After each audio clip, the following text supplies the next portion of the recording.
настоящее время мы находимся в состоянии войны. Войны против родных языков и системы национальных образований. Это не ради слов-то. Это в прямом смысле с вмешательством, с нападением силовых структур прокуратуры на школы, на языки и так далее. Национальная политика стала, продолжением национальной политики стало насилие. Следовательно, по клаузу это война. Отсюда первая задача стратегии у нас это прекращение этой войны. Вопрос о стратегии более чем актуальный, она должна быть написана, может быть даже силой вот этого круга, неофициально должна быть. Да, эта война, она страшнее, чем Первая, Вторая и Третья мировые войны, возможные, в прямом смысле. Ни на одной войне, на прошлой войне, ни один народ не исчезал. Ни победитель, ни побежденный полностью не был истреблен. Народ выживал, народы выживали. А в языковой войне народ может исчезнуть полностью. Вот в этом смысле это языковая война. Она страшнее всех других войн. Отсюда я считаю, что вот новой стратегии должно быть 3 направления, 3 главы, 3 этапа по времени. Первое – это прекращение войны против языков и системы национального образования. Прекращение войны – это означает восстановление того, что потеряно. Отмена всех дискриминационных законов, ограничений и так далее. Второй этап – создание новой системы образования. Вот здесь как с учетом высказанных уже мнений. Создание начала создания новой системы образования я вижу в том состоянии, в первую очередь, с паровоза, с локомотива. Не со школ, не с гимназий, не с детских садов, а первым шагом должно быть создание национального университета, как локомотива, для того, чтобы за тобой тянут и школы, и другие системы. Университет должен быть, в первую очередь, конечно, гуманитарный. Следовательно, подготовка, штучная подготовка ручной работы небольшого числа выпускников, максимум может быть 300-350 человек для начала. Недавно я прочитал, уже забыл фамилию, один из мудрецов отметил, что для того, чтобы сделать любой народ великим народом, достаточно, чтобы он имел 50 мудрецов, 50 умных людей. Эта сумма, это 50, касается и миллиардного Китая, 50 достаточно, и для, ну и миллионы, или 3 миллионы, 5 миллионы татары тоже должны иметь не меньше, чем 50. То есть, отсюда и задача вот здесь, какая должна быть стратегическая задача татара.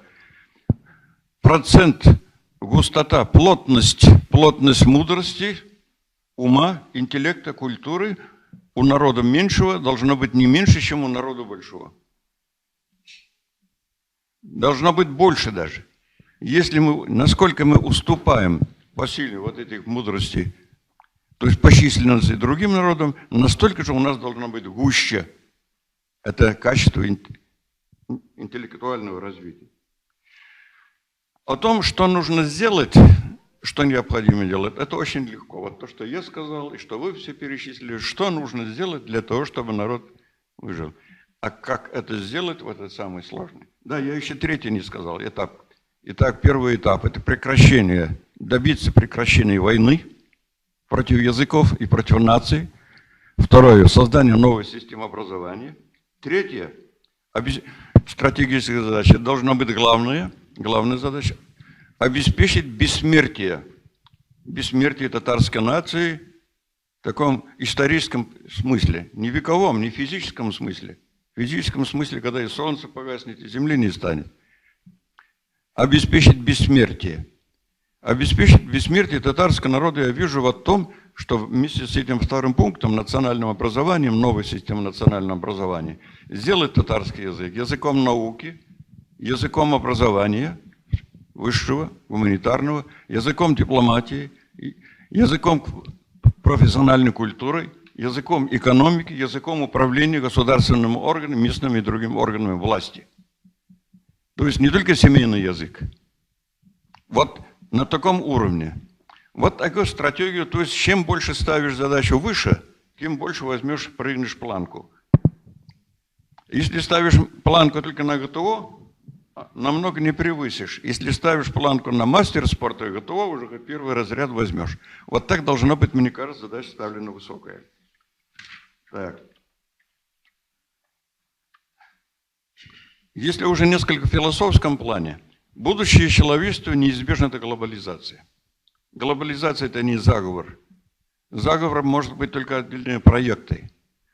Я вижу два возможных варианта. Как объединение государств под началом, под диктатом какого-то одного государства.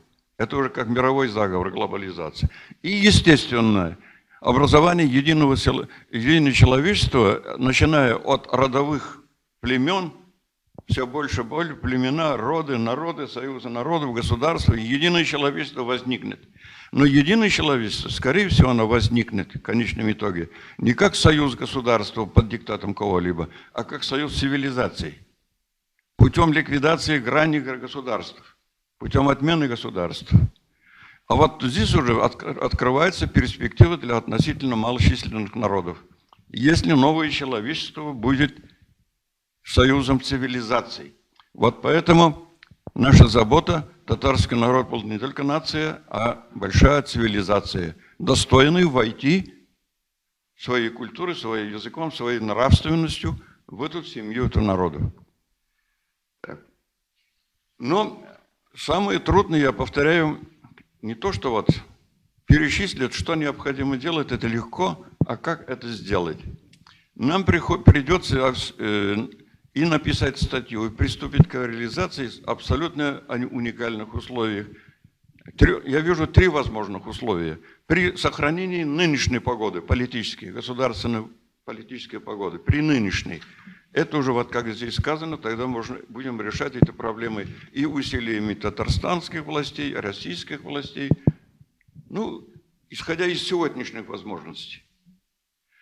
А если при смене власти, если наступит следующий этап ужесточения, то придется уже больше заботиться о самосохранении нам, интеллектуальных сил Татарстана, особо не рыпаясь.